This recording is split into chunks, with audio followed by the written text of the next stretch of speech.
Welcome to Every Little Thing Chinese. This is a Chinese learning podcast. In each episode, I'll discuss a topic in Chinese. If you're a beginner, you can listen along with my translation script and pinyin. If you're already at an HSK 3 level or even higher, I suggest you listen to the content first, and then check the script. That would be ideal. Hello, welcome back. I'm Nicole.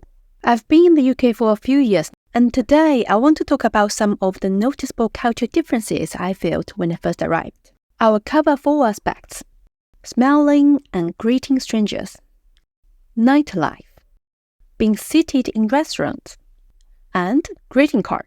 我会从4个方面来讨论今天要提到的文化差异。首先是对陌生人微笑和打招呼。第二个，夜生活。第三个，在餐厅领进座位。第四个，贺卡。我们先说第一个，这也是我最先感受到的一个文化差异，就是在英国，你走在街上的时候，路上的人会不介意和陌生人有眼神的接触。他们会和你擦肩而过的人简单的微笑，然后打个招呼，很简短的招呼是 Hello, you're right 这种。我说的是我所在的城市，因为我不生活在伦敦。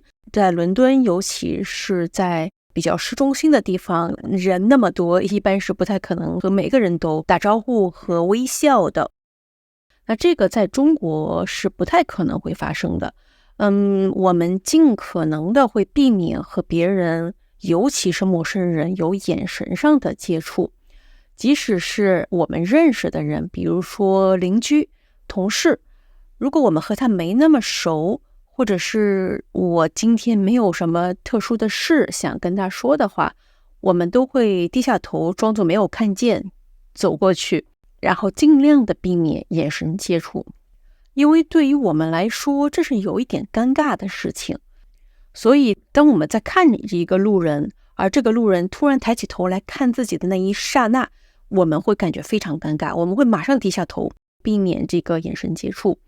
那当我第一次在英国，也就是第一天，我从我住的地方去公园的时候，遇到了一个非常漂亮的女生，我当时就是在看她的头发很漂亮，然后她正好也抬头看见了我，然后我马上低头，但是在我低头的一瞬间，我发现她开始在对我笑，一个简单的非常漂亮的笑容。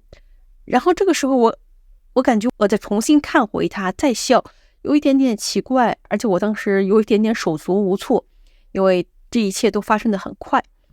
所以最后呢的结果就是，当这个女孩冲我笑的时候，我是低着头从她身边经过的。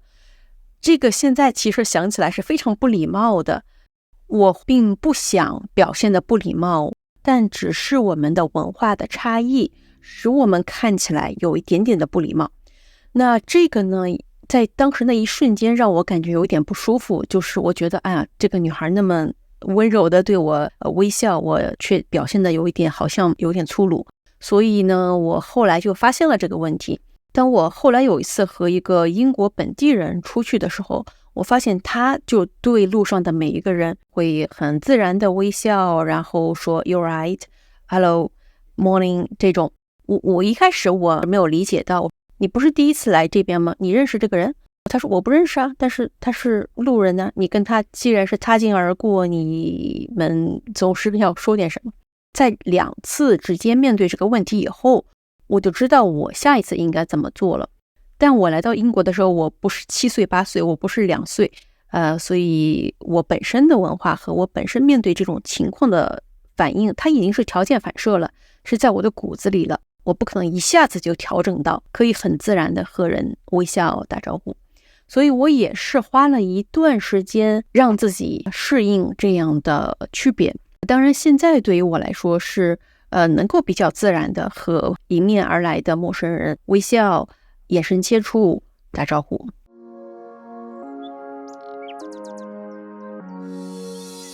第二个我明显感觉到的就是这边的无论是商店还是饭馆关门的时间都太早了。在英国，尤其是星期天下午4点钟，大部分的商店、超市就关门了。这个在中国是不存在的。我们除了可能过年的时候，年30的那一天会早点关门，或者是有的地方可能是不开门，但是大部分其他每一天的营业时间都是一样的。一般从早上的10点开门到晚上的9点或者10点。但去超市本身对于我来说已经也是一个很久没有干的事情了。我从2015年之后就已经很少再去真实的超市了。我们几乎都是从线上选好你需要的蔬菜、肉这些东西，然后通常会在20到30分钟内，这些东西会送到你的家里，很方便，所以我们不需要去真实的超市。那英国这边呢，当然也有，大部分的超市都是有 app 的，然后你也可以在线上订，但它不可能在半个小时之内送到你的家。我偶尔会订，但有的时候我可能想买当天的食物的话，就需要去超市。而这个时候超市关门的时间和商场关门的时间对我们就会有很大的影响。而且在这边经常会觉得晚上7点以后就是非常非常晚了，街上几乎就没有人了，除了酒吧附近。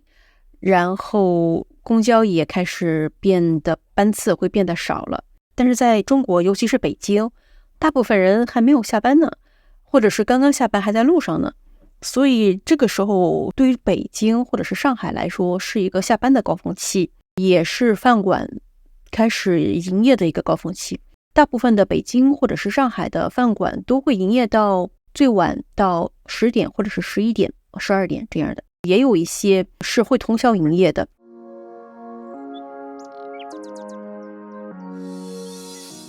那另外一个文化的区别呢，就是在餐厅里。在中国，你到了一个餐厅就直接进去，自己找位子，自己坐下，自己扫桌子上的码，点菜，看菜单，然后点菜下单。你看到服务员的时候，是他给你端菜的时候。在英国，我第一次和朋友们去餐厅吃饭的时候呢，我准备直接走进去餐厅，这个时候就被我朋友拉住了，说：“哎，你干什么？”我说：“进餐厅啊，不是去吃饭吗？还是你要坐外面？”他们说：“那你在这等啊，你应该等在外面啊。”我说：“等在外面干什么呢？”然后我才懂，就是在英国这边吃饭呢，无论是这个餐厅是否忙碌，是空的，哪怕是空的，你都应该等在外面，有一个服务员出来，然后你告诉他你们是几个人，然后由这个服务员把你带进餐厅，坐到你要的座位上。这个在中国是不太有的一种情况。唯一可能会发生的情况就是当这个餐厅非常非常满的时候，没有座位的时候，你会首先在这个餐厅外面有一个服务员来安排每个人等座位，会给每个人一个号，然后当你在这个很长的队里面被叫到你的号的时候，这个服务员才会带着你进到餐厅，走到你的座位上。因为很大的一个餐厅可能只有那么一个座位，空的座位，而你未必能直接找到，所以这个时候会有服务员把你带进去。但其他情况是不太需要服务员带你进去的，对于我们来说是没有这个必要的。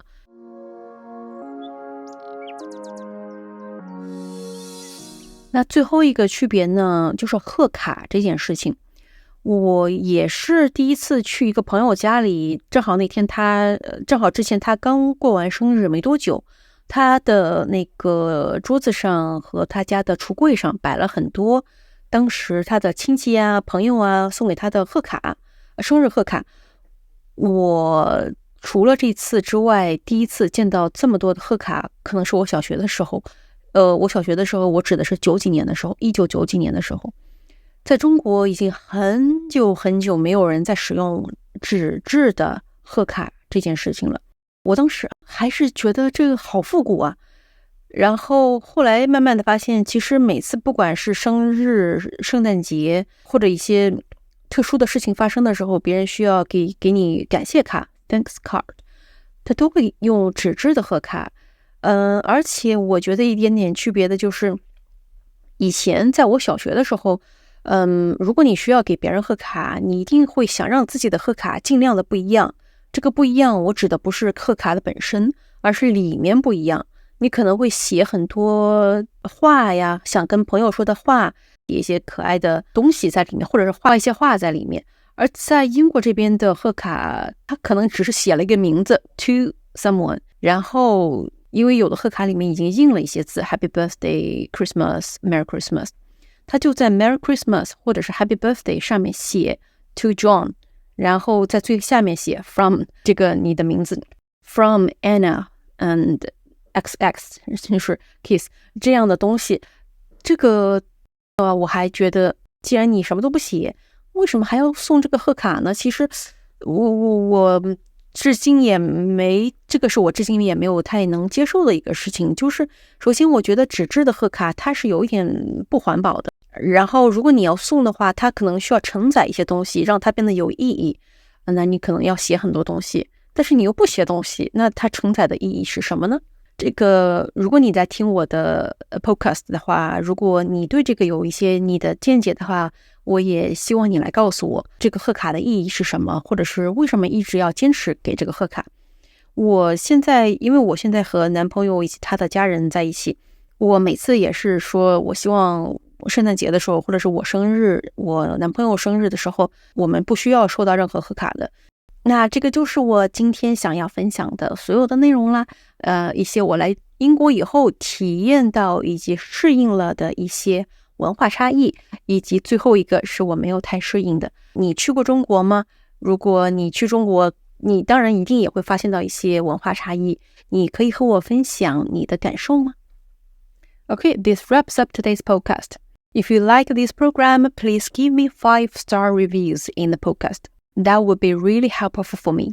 And I will see you in next program.